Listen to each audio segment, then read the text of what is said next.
ओम सहनावतु सहनौ भुनक्तु सह वीर्यं करवावहै तेजस्विनावधीतमस्तु मा विद्विषावहै। ओम शांती शांती शांती।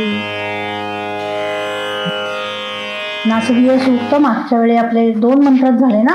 मायेचं स्वरूप पाहिलं आपण आणि सृष्टी नसताना पूर्ण प्रलय असताना प्रलयावस्थेमध्ये ही माया अस्तित्वात असते. तिचं स्वरूप विवेचन पहिल्या मंत्रामध्ये केलेलं आहे. आपण दुसऱ्या मंत्रामध्ये जे पाहिलं किंवा पहिल्या मंत्रामध्ये सुद्धा की न आसीद रजहा नो व्योमा असं म्हणलंय. कुठलाही लोक नव्हता, अधोलोक नव्हते, ऊर्ध्वलोक नव्हते, काळ पण नव्हता, रात्री नव्हतं, दिवस नव्हता, अमृत्यू नव्हता, अमृत नव्हता. मग काय होतं? कशाचं हे स्वरूप वर्णन केलंय? न असदा आसीत नो सदा आसीत तम आसीत. अज्ञान होतं. तमचा अर्थ अंधकार असा करायचा नाही. अंधार वगैरे काही नव्हता. उजेड पण आला ना, मग सूर्य आला असं नाहीये. अंधार नाहीये तो. काय आहे? तम याचा अर्थ अज्ञान, माया, अविद्या, अज्ञान होतं. तम आसीत. आणि हे सर्व जे आहे ते होतं का नव्हतं? मग नो रजहा नो व्योमा परोयत. अधोलोक नव्हते, ऊर्ध्वलोक नव्हते. हे जे म्हणलं आहे तर ते काय होते? अधो ऊर्ध्वलोक. तमसा गूढम अग्रे अप्रकेतम. ते जे सगळं उत्पन्न होण्यापूर्वी कसं होतं? ते अज्ञानानं आवृत होतं. सृष्टीच्या पूर्वी प्रलय दशेमध्ये सगळं हे जे जगत आहे ते अज्ञानानं झाकून टाकलेलं होतं. म्हणजे जसं अंधारामध्ये सगळे पदार्थ झाकून टाकले जातात तसं अप्रकेतम, त्याचं ज्ञान होत नाही अशा प्रकारे झाकून टाकलं. कसं झाकलेलं होतं? तर ज्ञान होत नाही असं. अप्रकेतम, प्रकेतचा अर्थ मागच्या वेळी आपण शिकलो. अप्रकेतम, ज्याचं ज्ञान होत नाही असं सगळं होतं. सगळं हे भूत भौतिक जगत अज्ञानानं झाकलेलं होतं. म्हणजे ते कसं अज्ञान? तेही आपण मागच्या वेळी शिकलो. मायेचं स्वरूप ते भावरूप अज्ञान आहे, अभावरूप अज्ञान नाही आहे. हा जो तम आहे हा भावरूप आहे. त्या भावरूप अज्ञानानं सगळं काही आच्छादित होतं. त्या आच्छादित सर्वाचा नामरूपानं आविर्भाव होतो. नामरूपात्मक ज्ञान त्याचं नव्हतं. ज्ञान नव्हतं म्हणजे काय? जसं या व्यक्त सृष्टीमध्ये संपूर्ण जगतामध्ये हे आकाश, ही पृथ्वी, हे जल असं नाम आणि रूप असं ज्ञान आपल्याला होतं, तसं त्याचं कोणाचंही ज्ञान तिथे अस्तित्वात नव्हतं. अप्रकेतम. नामरूपात्मक ज्ञान हे केव्हा होतं? जेव्हा ते अभिव्यक्त होतात तेव्हा. न असदासीत नो सदासीत याचा काही जण असा अर्थ करतात की पूर्वी असत पण नव्हतं आणि सत पण नव्हतं आणि त्यापासून काहीतरी निर्माण झालं. म्हणजे असत पासून कसं काही निर्माण होईल? किंवा सत पण नाही आणि त्यापासून निर्माण झालं, किंवा असत नव्हतं आणि त्याच्यापासून निर्माण झालं, या बोलण्याचा काही अर्थ नाही ना. ते होतं, ते सदसद विलक्षण होतं. अज्ञान अस्तित्वात आहे, ते भावरूप आहे. आणि त्याच्यामधून हे जग काय झालेलं आहे? झाकून टाकलं गेलं होतं. ते अभिव्यक्त झालं. कसं झाकलेलं आहे? ते सलिलम यानं सांगितलेलं आहे. सलिल याच्यामध्ये इल असा गत्यर्थ धातू आहे आणि त्याला सलती गच्छती निम्नम म्हणून त्याला सलिल म्हणतात, पाणी या अर्थानं. पण इथे त्याचा अर्थ एकरूप झालेलं असा होतो. म्हणजे त्या कारण रूपामध्ये ते तादात्म्य पावलेलं होतं, एकरूप झालेलं होतं. आणि त्या भावरूप अज्ञान अशा मूल कारणापासून ते जगत नामरूपानं अभिव्यक्त होतं. प्रलयावस्था संपल्यानंतर ते जगत अभिव्यक्त होतं. जे अव्यक्त आहे, अज्ञात आहे, कारण ते तादात्म्य पावलेलं आहे, त्या अज्ञानामध्ये एकरूप झालेलं आहे. असं ते जगत भावरूप अज्ञानापासून अभिव्यक्त होतं. म्हणजे काय झालं? असत कार्यवाद नाही, कशाही पासून काही होतं असा यदृच्छवाद पण नाही. ते अस्तित्वात असलेलं पण आच्छादित झालेलं, कारण रूपामध्ये एकरूप झालेलं असं जगत नामरूपानं अभिव्यक्त होतं. तम आसीत, तमसा गूढम म्हणजे गूढम, दलयोर अभेद, हा ळ असा उच्चार खरं तर वैदिक वाङ्मयामध्ये नाहीये, ल आहे तो, तर तो ळ झालेला आहे, त्याचा उच्चार ळ होतो. ड आणि ल याच्यामध्ये अभेद आहे. मग ड ह मिळून ढोर, गूढम, तमसा गूढम म्हणजे तमसा गूढम, आवृत झाकलेलं अज्ञान होतं. त्या अज्ञानानं अप्रकेतम सलिलम सर्वमा इदम, अप्रकेत ज्याचं ज्ञान होत नाही असं अज्ञानामध्ये एकरूप झालेलं असं हे सर्व अग्रे सृष्टीच्या पूर्वी प्रलयावस्थेमध्ये होतं. आता काय झालं, तम आवरण घालणारा आहे आणि त्यामधून जगत अभिव्यक्त होतं. म्हणजे तम कर्ता आहे आणि जगत हे कर्म आहे. कर्ता आणि कर्म यांचं तादात्म्य कधी संभवत का? कर्ता आणि कर्म एकरूप कधी होत नाहीत. म्हणून अप्रकेत हे कसं आहे, अज्ञात, ज्याचं ज्ञान होत नाही असं. जसं नामरूपानं ज्ञात होत नाही, मग तादात्म्याचा अर्थ काय झाला, तर आपल्याला या व्यवहार दशेमध्ये जसं नामरूपानं स्पष्टपणे ज्ञान होतं तसं त्यांचं ज्ञान होत नाही. कारण ते कारणामध्ये कारणरूपानं मिसळून गेलेलं असतं. कारण हे नेहमी आच्छादक, आवरक, कार्याला झाकून टाकणारं, कार्याला व्यापणारं असतं. कार्य हे व्याप्य आणि कारण हे नेहमी व्यापक असतं. हा भावरूपतम अज्ञान हे व्यापक आहे आणि त्यानं आच्छादन केलेलं आहे. म्हणजे कारण रूपानं हे कार्य त्याच्यामध्ये मिसळून गेलेलं आहे. विभाग नाही, त्याच्यापासून वेगळेपणा नाही. आणि कसं आहे, तुच्छेन आभू अपिहितम यत आसीत तपसहा तत महिना अजायत एकम.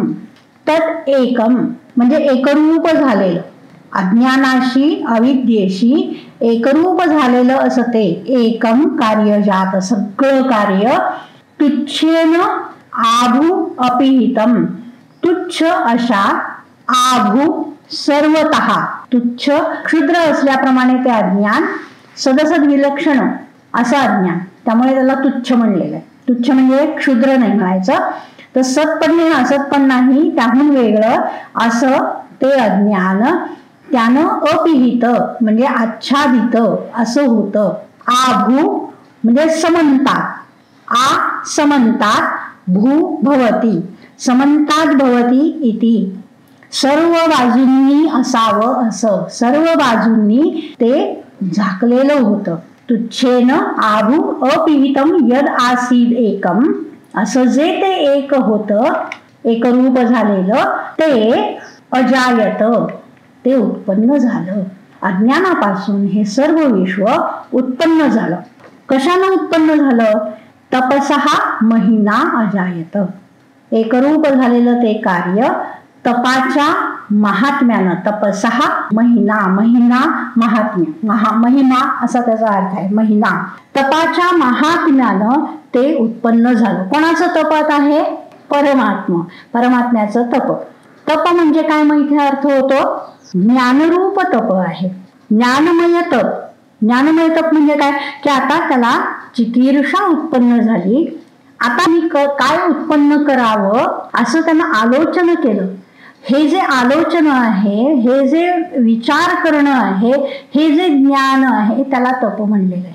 सृष्टी करण्याच्या, सर्जनाच्या इच्छेनं, चिकीर्षेनं जे त्यानं आलोचन केलं, जे जाणून घेतलं, पर्यालोचन केलं, पुढे काय निर्माण करायचंय त्याविषयी विचार केला, त्या ज्ञानमय तपानं ते सगळं जे झाकून टाकलं होतं ते उत्पन्न झालं.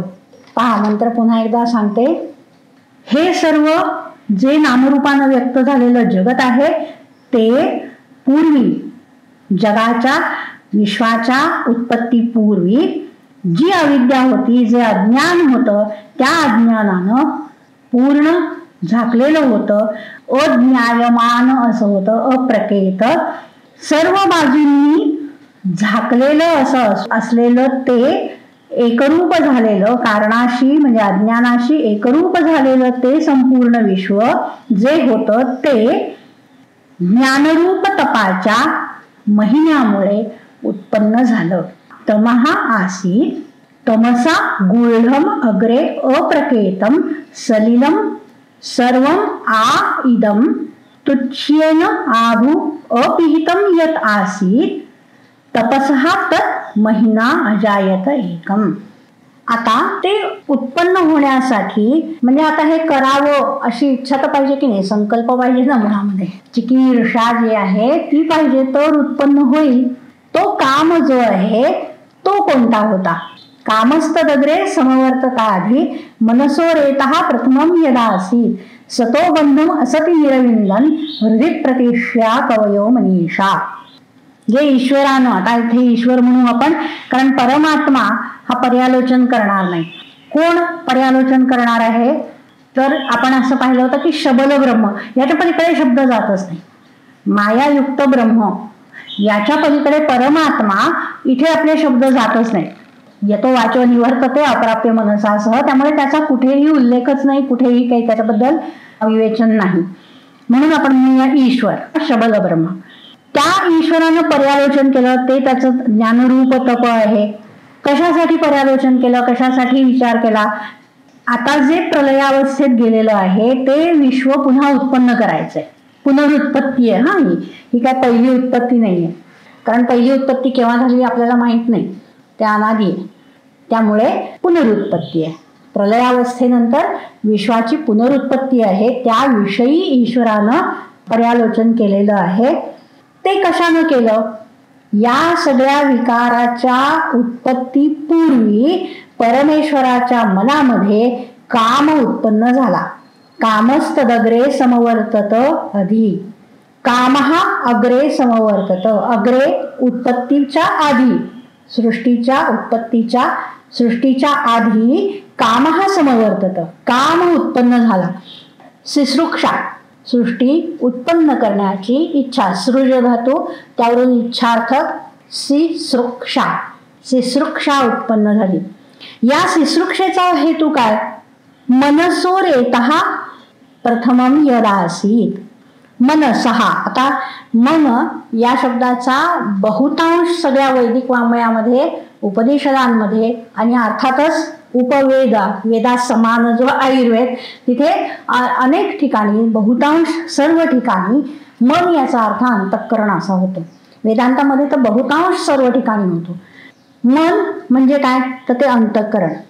सर्व अंतःकरण ही मायेमध्ये विलीन आहेत. पूर्वीच्या सृष्टीमधली सर्व जीवांची जी अंतःकरण ती मायेमध्ये विलीन आहेत. त्या सर्व विलीन अंतःकरणामध्ये जो वासनाशेष आहे, सर्व प्राण्यांची सर्व अंतःकरण, त्यामध्ये जो वासनाशेष आहे, प्रपंचाला बीजभूत असं अनेक प्राण्यांनी केलेलं पुण्यात्मक कर्म. प्रपंच जो उत्पन्न होणार आहे, आपण मागेही पाहिलं होतं की प्रपंचाची उत्पत्ती नेहमीच, उत्पत्ती आणि स्थिती ही पुण्यकर्मानं होते. पुण्य हा उत्पत्ती आणि स्थितीचा हेतू आहे आणि पाप हा विनाशाचा हेतू आहे, प्रलयाचा हेतू आहे. विनाश दोन्ही प्रकारचे, स्थिती न राहणं, स्थैर्य न राहणं हाही विनाश आहे आणि प्रलय हाही विनाश आहे. पुण्य हा उत्पत्ती आणि स्थितीचा हेतू आहे, पाप हा विनाशाचा हेतू आहे. अविद्या कामकर्म हा पापाचा हेतू आहे. अविद्या कामकर्मामुळे प्राण्यांनी पाप कर्म केली आणि त्यामुळे मग विविध व्याधी उत्पन्न झाले, हे आयुर्वेदामध्ये आलेलं आहे. तसं सृष्टीमध्ये सुद्धा तसेच परिणाम होतात. पापकर्मांमुळे स्थिती राहत नाही विश्वाची, मग वायू योग्य रीतीनं वाहत नाहीत, पाऊस योग्य पडत नाही, हे सर्व पापकर्माचा परिपाक आहे. सर्व प्राणी अंतःकरणांमध्ये समवेत असलेल्या जी वासना, जे पुण्यकर्म अनंत काळपर्यंत ज्यांनी पूर्वकल्पामध्ये पुण्यकर्म केलेली आहेत, ती सर्व पुण्यकर्म हे प्रथम बीज होतं. रेतः बीज, भावी प्रपंचाचं बीज, मागील कल्पामध्ये प्राण्यांनी केलेलं पुण्यकर्म ते सृष्टीसमयी होतं. कामस्तदग्रे समवर्तत मनसो रेतः प्रथमं यद आसीत. प्रथमं पूर्वकल्पामध्ये, आधीच्या कल्पामध्ये जे पुण्यकर्म होतं ते रेतः आसीत. ते रेत म्हणजे बीजभूत झालं. जेव्हा ते परिपक्व होईल ते पुण्यकर्म आणि फलोन्मुख होईल, फल द्यायला प्रवृत्त होतं. असं फल द्यायला प्रवृत्त झालेलं कर्म त्याला काय म्हणतात? प्रारब्ध. प्रारब्ध कर्म जे फल द्यायला उन्मुख झालेलं आहे, प्रवृत्त झालेलं आहे, अशी सर्व प्राण्यांची पुण्यकर्म जेव्हा फलोन्मुख होतात, फल द्यायला प्रवृत्त होतात, तेव्हा त्या ईश्वराच्या मनामध्ये सिसृक्षा उत्पन्न होते. मग ती सिसृक्षा उत्पन्न झाल्यानंतर तो पर्यालोचन करून संपूर्ण विश्वाची उत्पत्ती करतो. जसं सांगितलं ना, सो काम येतं बहुश्याम प्रजा येय, जे आपण सृष्टीच्या संदर्भात शिकलो होतो की मी आता अनेक व्हावं, उत्पत्ती करावी. मग तप केलं त्यानं आणि तपानं जे हे सर्व आहे ते उत्पन्न केलं. सतो बंधुम असती निरविंदन. जगतः बंधुम, बंधुम म्हणजे बंधक, बंधक असं हेतुभूत कर्म प्राण्यांनी अनुष्ठित, प्राण्यांनी ज्याचं पूर्वी अनुष्ठान म्हणजे अन्य कल्पामध्ये जे अनुष्ठान केलेलं आहे असं बंधुम, बंधक असं कर्म. ते कोणी सांगितलं, ते कोणी जाणलं, कोणी सांगितलंय की असं आहे, ते विचार करून जाणलेलं आहे. कोणी जाणलेलं आहे? कवयः.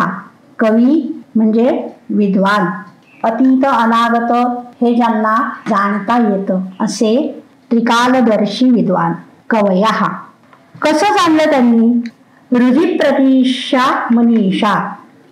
हृदयामध्ये, हृदयाच्या ठिकाणी जी निरुद्ध केलेली मनीषा म्हणजे बुद्धी आहे, त्या बुद्धीनं प्रतिष्य म्हणजे विचार्य, विचार करून जाणलं. कवयः हृदि मनीषा प्रतिष्य, प्रतिष्य असं खरं तर रूप आहे, विचार करून. मनीषा प्रतिष्य बुद्धीनं विचार करून. तर इथे प्रतिष्या असं का झालेलं आहे?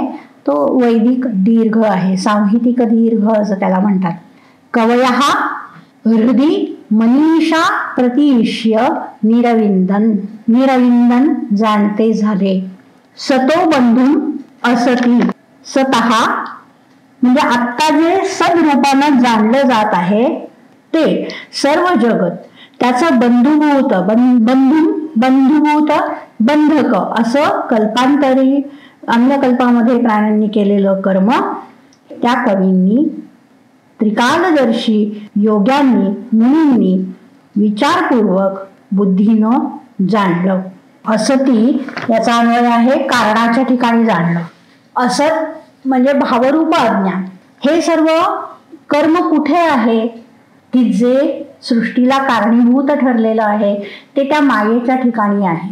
उत्पन्न झालेल्या सद्रूपानं भासणाऱ्या अशा विश्वाचं बंधक असं पूर्वकल्पामधलं अनेक प्राण्यांचं हेतुभूत असलेलं कर्म त्या मायेच्या ठिकाणी त्रिकालदर्शी मुनींनी आपल्या बुद्धीनं विचार करून जाणलं. कामस्तदग्रे समवर्तताग्धी मनसो रेतः प्रथमं यदासीत सतो बंधुम असती निरविंदन हृदि प्रतिष्या कवयो मनीषा. पुन्हा एकदा अर्थ सांगते. ईश्वराच्या मनामध्ये काम हा समवर्तत. सिसृक्षा काम उत्पन्न झाला, सिसृक्षा उत्पन्न झाली, विश्व निर्माण करावं अशी इच्छा उत्पन्न झाली. रेतः प्रथमं यदासीत. प्रथमम पूर्वकल्पामध्ये जे बीजभूत होतं म्हणजे काय, तर पूर्वीच्या प्राण्यांनी केलेलं पुण्यकर्म हे जे बीजभूत होतं त्याच्यामुळे ईश्वराच्या मनामध्ये विश्वाच्या उत्पत्तीची इच्छा सिसृक्षा उत्पन्न झाली. कामस्तदग्रे समवर्तताधी मनसो रेतः प्रथमं यदासीत सतो बंधुम असती निरविंदन हृदि प्रतिष्या कवयो मनीषा. आत्ता भासमान असलेलं, सत्रूपानं भासमान असलेलं संपूर्ण विश्व, त्याचं बंधक असलेलं हे पूर्व कल्पामधलं कर्म ते त्रिकालदर्शी मुनींनी कवयः हृदयाच्या ठिकाणी असलेल्या बुद्धीने विचार करून हृदि मनीषा प्रतिष्य निरविंदन मायेच्या ठिकाणी जाणते झाले. ते त्यांनी मायेच्या ठिकाणी जाणलं. असती निरविंदन ते सर्व कर्म मायेच्या ठिकाणी आहे असं या त्रिकालदर्शी मुनींनी जाणलं. कोणाच्या ठिकाणी? असती मायेच्या ठिकाणी आहे असं जाणलं.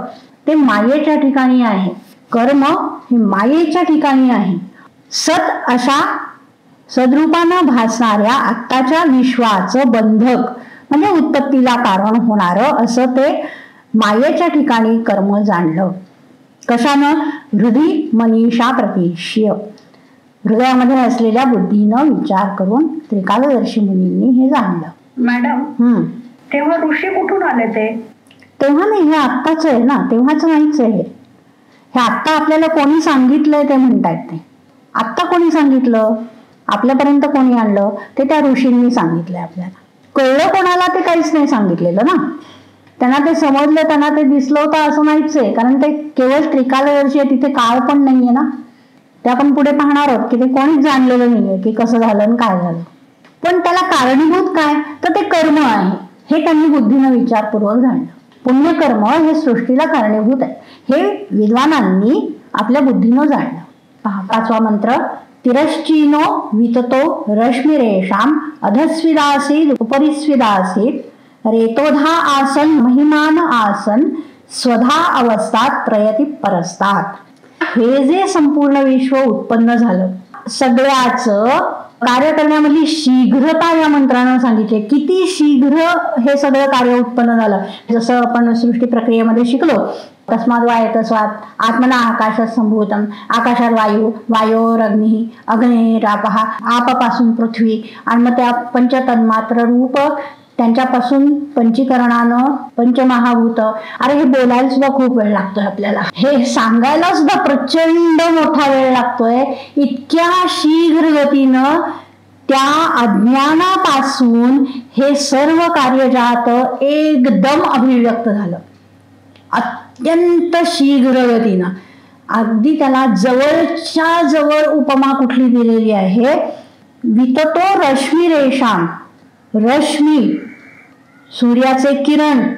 जसं सूर्य उगवल्यानंतर एकदम सगळ्या विश्वामध्ये एका वेळी प्रकाश पडतो. जिथे म्हणून सूर्याचे किरण जाऊ शकतात त्या सर्व ठिकाणी एका वेळेला क्षणार्धामध्ये प्रकाश पसरतो. त्याप्रमाणे हे सर्व विश्व एकदम आविर्भूत झालं. तिरश्चीनो विततः रश्मिः एषाम. ती जी सृष्टी उत्पन्न झाली ते सूर्योदयानंतर एका निमेषामध्ये, डोळ्यांची उघडझाप होण्यापूर्वी सुद्धा एका वेळी संपूर्ण जग जसं सूर्यकिरण व्यापून टाकतात तितक्या शीघ्रतेनं तो सर्व कार्यवर्ग विततः, विस्तृत म्हणजे उत्पन्न, सगळीकडे व्यापून टाकलं त्यानं. स्वित हे जे आहे ते वितर्क सांगणार आहे, असं होतं का तसं होतं. तो कार्यवर्ग सगळा जो उत्पन्न झाला तो पहिल्यांदा तो तिर्यक स्थित होता का, मध्य स्थित होता का, अध स्थित होता का, वरती होता, आहोस्विद उपरी. तिरश्चीनः अधस्विद आसीत उपरिस्विद आसीत, असं वितर्क आहे. हे होतं का ते होतं का ते होतं. हे सगळं जे आहे ते एका वेळी होतं. असं वर आधी का खाली आधी हे असं काहीच नाही. इतक्या शीघ्र गतीनं झालेलं आहे की या सर्व तीनही स्थानामध्ये कुठलं पहिल्यांदा असं काहीच नाही. तिरश्चीनः विततः आसीत, अधस्विद आसीत, उपरिस्विद आसीत, असं काहीच नाही. विततः रश्मिरेषा, एका वेळी विस्तृत रूपानं ते उत्पन्न झालं. तिथे वितर्कच नाही की तिरश्चीनः आसीत, अधस्विद आसीत, उपरिस्विद आसीत. त्यातलं प्राथम्य काहीही सांगता येत नाही. इतक्या शीघ्रतेनं सर्व दिशांनी अत्यंत वेगानं तो सर्ग उत्पन्न झाला, संपूर्ण सृष्टी उत्पन्न झाली, क्रम कुठलाही नाही. आणि रेतोधा आसन, महिमान आसन, आणखी काय काय उत्पन्न झालं सृष्ट कार्यामध्ये? काही भाव रेतोधाहा म्हणजे काय? रेत म्हणजे बीजभूत कर्म, असं आपण मागच्या मंत्रामध्ये शिकलो. त्याचे विधाता रेतोधा म्हणजे कर्ता आणि भोगता. कोण? जीव. काही भोगते आणि करते जीव निर्माण झाले, रेतोधा आसन. महिमान आसन, महिमा महान म्हणजे भोग्य असे आकाशादी भूत, महिमा मोठे, भूत महाभूत. महिमान आसन म्हणजे कोण? भोगता आणि भोग्य, एवढंच विश्व आहे, काही वेगळं नाहीच आहे. इतकंच विश्व आहे, भोग्य आणि भोगता, अन्न आणि अन्नाद, याहून भिन्न विश्व नाही. रई आणि प्राण, अन्न आणि अन्नाद. रई अन्न आहे, प्राण अन्नाद आहे, आपण पुढे शिकू रही आणि प्राण. अन्न अन्नाद, सोम अग्नी, अग्नी आत्ता आहे, सोम अन्न आहे. रेतोधा आसन, महिमान आसन, भोक्ता आणि भोग्य, एवढंच संपूर्ण विश्व आहे. कर्ता भोक्ता जीव आणि अन्य सर्व भाग आहेत ते भोग्य आहेत. अशा प्रकारे माया सहित परमात्म्यानं ते भोक्ता आणि भोग्य, अन्न आणि अन्नाद, सोम आणि अग्नी असं अग्निशोमीय संपूर्ण जगत उत्पन्न केलं भोक्तृभोग्य रूपानं. ते उत्पन्न करून त्याच्यामध्येच तो प्रविष्ट झाला. मग याच्यामध्ये श्रेष्ठत्व कोणाचं आणि कनिष्ठत्व कोणाचं? स्वधा अवस्थात प्रयती परस्तात. स्वधा भोग्य संपूर्ण प्रपंच तो निकृष्ट आहे आणि प्रयती प्रयता भोक्ता हा उत्कृष्ट आहे. तिरश्चिनो विततो रश्मिरेषाम अधस्विदासीद उपरिस्विदासीद रेतोधा आसन महिमान आसन स्वधा अवस्थात प्रयती परस्तात. पुढचे 2 मंत्र अगदी सोपे आहेत. हे कसं झालं हे कोणालाही माहिती नाही, कोणीही जाणू शकत नाही, कोणीही सांगू शकत नाही. हे जाणणार कोण? तर केवळ परमात्मा एवढा एकमेव याचा वेत्ता आहे. बाकी कोणी हे जाणूच शकत नाही की कशी ही सृष्टी झाली, तिचं धारण कोण करतो का कोणीच करत नाही, हे कोणी जाणत नाही. करतो ईश्वर, पण हे कोणी जाणत नाही. असं पुढच्या 2 मंत्रांमध्ये सांगितलेलं आहे. या पलीकडे काही नाही आहे त्या मंत्रांमध्ये. को अद्धा वेद क इह प्रवोचत कुत आजाता कुत इयं विसृष्टिः अर्वाग देवा अस्य विसर्जनेन अथ को वेद यथा बभूव. असं भोक्तृभोग्य रूप जी सृष्टी आतापर्यंत सांगितली ती अत्यंत दुर्विज्ञात आहे. काही तिच्याबद्दल सांगता येत नाही की कळत नाही. इतकं विस्तारानं सांगितलं पण तरी पुन्हा काय सांगताहेत की त्याविषयी काहीही जाणता येत नाही, कारण कोणी नाहीच आहे असं की जो हे सगळं जाणेल. को अद्धा, अद्धा म्हणजे परमार्थ रूपान, सत्य रूपान, की हे असंच होतं सत्य रूपानं कोण जाणतं? को अद्धा वेद कहा परमार्थ रूपेण जानाति को अद्धा वेद कहा इह प्रवोचत. या लोकामध्ये इह म्हणजे इह लोकामध्ये कोण याविषयी सांगू शकतं? कहा प्रवोचत कोण सांगू शकतं? कोण सांगेल? कोणीच सांगू शकत नाही, कोणीही जाणत नाही, कोणीही सांगू शकत नाही. कुत आजाता कुतहा, कुतहा कुतहा 2 आहेत. कशापासून कशापासून, कुतहा अपादान वाचक पंचमी आहे. कुतहा आजाता कुतहा इयं विसृष्टिः. ही सृष्टी कुतहा आजाता कुतहा आजाता. एक निमित्त कारण असतं, एक उपादान कारण असतं. हे कोण जाणतं? कोणी जाणत नाही. कोणालाही याचं पारमार्थिक ज्ञान नाही. हे वेदमंत्रांमुळे आम्हाला माहिती आहे. वेदमंत्र हे साक्षात ज्ञानच आहे. ते काही कोणी जाणलं आणि लिहिलं असं नाहीये ना. वेदमंत्र आप्त प्रमाण आहे. म्हणजे काय की प्रत्यक्ष आणि अनुमानानं जाणून लिहिलंय का? नाही. ते जसं आहे तसं कळलं आणि सांगितलं आहे. म्हणून या सृष्टीविषयी हे वेदांचं ज्ञान आहे. तो इथे कोण जाणतं? कोणी जाणत नाही. कसं झालं, काय झालं, कोणापासून उत्पन्न झालं, त्याचं निमित्त कारण काय आहे, उपादान कारण काय आहे, असं कोण सांगू शकेल? कोणीही जाणलेलं नाही, कोणीही सांगू शकत नाही. कहा इह प्रवोचत. इह लोकात कोणी जाणू शकत नाही. मग स्वर्ग लोकामध्ये देवांना कळतं का? देवांनाही कळत नाही. कारण काय? अस्य विसर्जनेन अर्वाग देवाहा. विसर्जन म्हणजे उत्पत्ती. या सृष्टीच्या उत्पत्तीच्या अर्वाक म्हणजे नंतर देव उत्पन्न झाले. हे जे एकदम सर्व उत्पन्न झालं त्या उत्पत्तीनंतर ते लोक उत्पन्न झाले, तेव्हा देव उत्पन्न झालेले, त्यानंतर उत्पन्न झालेले. अर्वाग देवा अस्य विसर्जनेनं. देवांना सुद्धा जर कळत नाही, देव सुद्धा अज्ञानी आहेत, एवढे जे आपल्यापेक्षा सर्वज्ञ आपण समजतो की आपल्यापेक्षा त्यांच्या सर्व क्षमता जास्त आहेत, त्यांना सुद्धा जर कळत नाही, त्यांनाही जर काही सांगता येत नाही, तर आपल्यासारख्यांना काय कळणार आहे? ते काहीच आपल्याला कळणार नाही. को वेद यथा बभूव. कोण जाणतो की ज्यापासून उत्पन्न झालं त्या जगाचं कारण काय आहे? यतः कुठल्या कारणापासून हे आबभूव उत्पन्न झालं हे कोण जाणतो? कोणालाही माहिती नाही, कोणालाही सांगता येत नाही. कळलंय ना? सोपा आहे मंत्र. को अद्धा वेद क इह प्रवोचत कोण या इहलोकामध्ये सांगेल? कुत आजाता कुतयम विसृष्टी, कोणत्या निमित्त किंवा उपादान कारणापासून ही सृष्टी उत्पन्न झाली? अस्य विसर्जनेन अर्वाग देवा, या पांचभौतिक सृष्टीच्या नंतर देव उत्पन्न झाले. तर ज्यापासून यतः आबभूव, ज्यापासून ही सृष्टी उत्पन्न झाली ते कोण जाणणार? देव सुद्धा जाणत नाहीत, तर इतर कोण जाणणार? को अद्धा वेद क इह प्रवोचत कुत आजाता कुतयम विसृष्टी अर्वाग देवास्य विसर्जनेनाथा को वेद यत आबभूव. इयं विसृष्टिर यत आबभूव यदि वा दधे यदि वा न, यो अस्य अध्यक्षः परमे व्योमनसो अंग वेद यदि वा न वेद. इयं विसृष्टिः यतः आबभूव, ही उपादानभूत परमात्म्याची सृष्टी, विसृष्टी विविध रूपाची सृष्टी, म्हणजे पृथ्वी इत्यादी ग्रह तारे पर्वत नदी समुद्र विचित्र विचित्र वेगवेगळ्या प्रकारची सृष्टी यतः आबभूव, ज्याच्या पासून उत्पन्न झाली. यदि वा दधे यदि वा न, तो तरी जाणतो का जाणत नाही? सृष्टीचं धारण करतो का करत नाही? हे प्रश्न जे आहेत ते उत्तरार्थक आहेत. तोच जाणतो, केवळ ईश्वरच जाणतो, ब्रह्माच जाणतो, तोच त्याचं धारण करतो. आता इथे धारण करतो यानं काय झालं? ते उपादानकरण झालं, ज्याच्यापासून उत्पन्न झालेलं आहे, ज्याच्यामध्ये स्थित आहे आणि ज्याच्यामध्ये पुन्हा लय पावतं ते उपादान कारण असतं.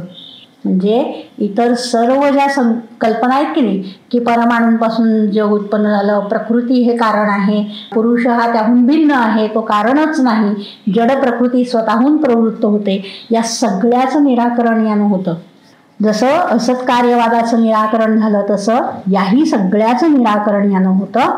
परमात्मा हा जर उपादानभूत असेल तर प्रकृती आणि परमाणू याच्यापासून जगाची उत्पत्ती जी सांगितली जाते ती भ्रांत आहे, ती चुकीची आहे. त्याच्यापासून काही जगाची उत्पत्ती होत नाही. पण तो परमात्मा केवळ उपादानभूत नाही, तो निमित्त पण आहे. या सर्व जगाची सृष्टी करतो का नाही करत? असंदिग्ध आहे की तोच करतो, दुसरं कोणी करतच नाही. तोच जगाची सृष्टी करतो, तोच जगाचं धारण करतो. प्रकृती स्वतःहून काहीतरी उत्पन्न करते हे चुकीचं आहे. तोच उपादानभूत आहे.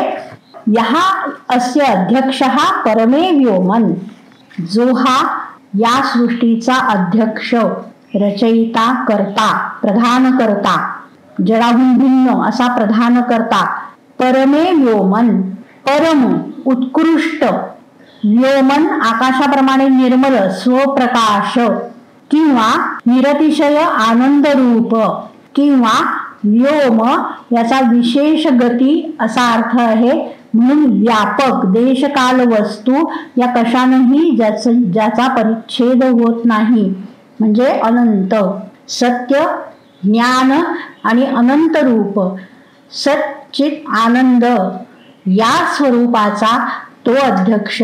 सो अंग वेद वा यदि वा न, तो तरी जाणतो का नाही की ही सृष्टी कशी झाली? की जाणत नाही, म्हणजे तोच जाणतो, त्याच्याहून वेगळा कोणीही जाणत नाही. जो सर्वज्ञ ईश्वर आहे तोच ही सृष्टी जाणतो, अन्य कोणीही जाणत नाही.